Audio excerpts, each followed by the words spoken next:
Well, it was a big celebration when South Sudan, which was primarily Christian, some part animist, broke away and formed a separate country free from the domination of the very extreme Islamic Republic of Sudan in the north.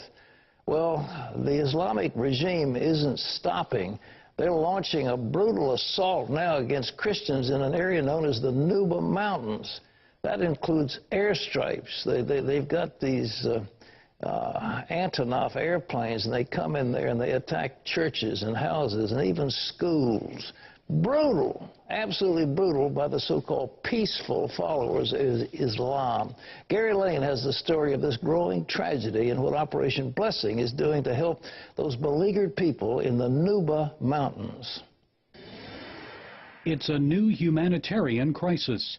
Ethnic cleansing of the Nuba people has left thousands dead, and many others fighting for their lives.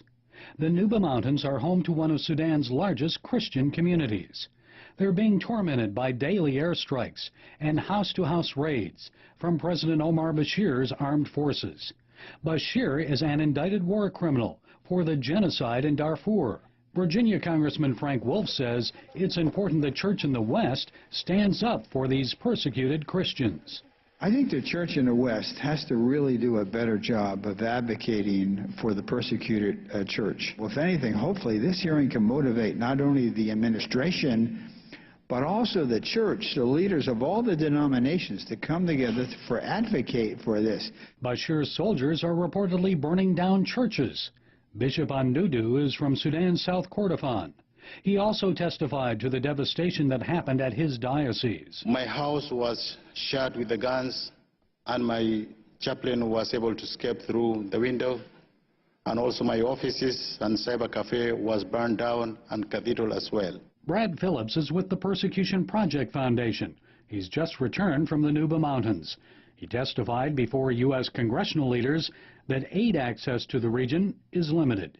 There's a serious humanitarian crisis that is approaching. There are 70,000 to 90,000 people that are probably going to die in the next month to 2 months because the roads are shut down to the north and the flights are not coming in. But that didn't stop a team from CBN's Operation Blessing. When he heard about extreme shortages of medicine in the Nubas, President Bill Horan put together an emergency relief mission. It was dangerous, but it was life-saving. We found a pilot willing to fly us into the Nuba Mountains, and we took off and flew most of the way under the cover of the clouds to avoid being spotted by the northern warplanes. We landed on this tiny dirt strip, and then the scramble was on to unload the plane as fast as we could because we were told that literally any minute the Antonov bombers could show up and start bombing the airstrip. Soldiers from the SPLA, the Sudan People's Liberation Army, drove the team several hours to the hideout of Lieutenant General Abdel Aziz.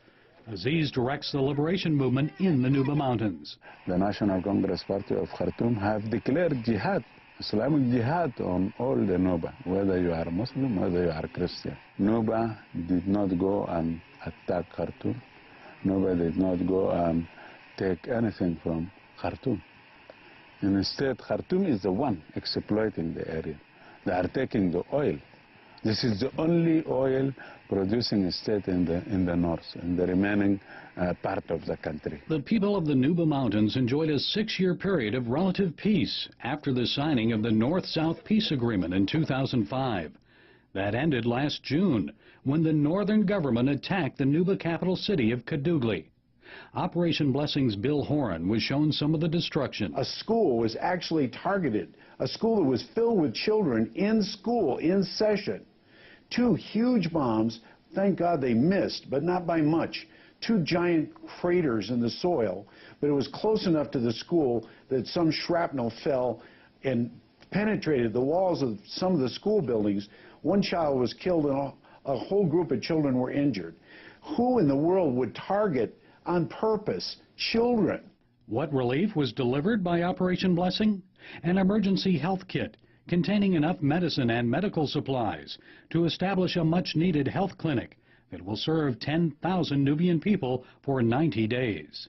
We purchased 2 of those complete emergency kits in the Netherlands and flew them in. Those medicines are now, at this moment, being used to treat the sick the injured, the wounded in the clinics in the Nuba Mountains. The people of the Nuba Mountains, no one can hear their voice. They're suffering in silence. We need to be their voice. The United States and all the nations of the free world, the United Nations, they have to quit ignoring this, and then they have to quit talking about it. They have to take decisive action. There needs to be action by the United Nations. If the United Nations stands for people, please defend the people of Nuba. Gary Lane, CBN News.